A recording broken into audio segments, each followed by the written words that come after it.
Rääkisin eile õhtu ühe Saaremaa mehega ja ta rääkis mulle, tuletas meelde seda piinlikku lugu, kui hiljuti mitu Saaremaa päästet pidid uppuma lehmi õhtul pimedas Loonalaiult mandrile toomisel.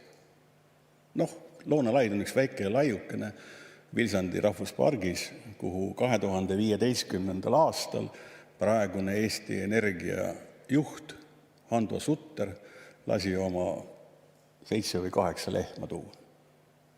Praegu on see kari seal nii suureks vajunud ja see kadakane, kes on käinud Loonalaiul, seal palju puid ei ole, on omapäi metsistunud kari on seal.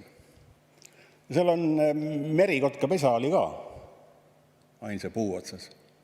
Aga see kari lehmi, metsistunud lehmi, kelle kõrvamärke isegi ei osata lugeda väidetavalt, on, kus need muud on, kui ronisid selle puu juurde ja karjusid ja nühkisid seda puud ja merikotkas läks ka minema. Ja tänase päevani käib see trall, et Hando Sutter ütleb, et need ei ole tema lehmad.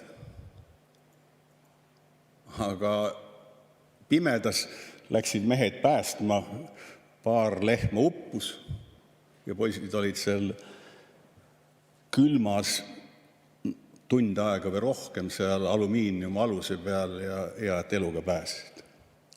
Aga see selleks. Hando Sutter on ka selline ettevõtlik inimene, tal oli ju vahepeal tema firmal oli seal 1000 lammast, mis Vilsandile viidi. Aga selle kõik mõte ei olnud mitte see, et lambakasvatust ja veisekasvatust, vaid poollooduslikke koosluste, toetused ja muu selline värk.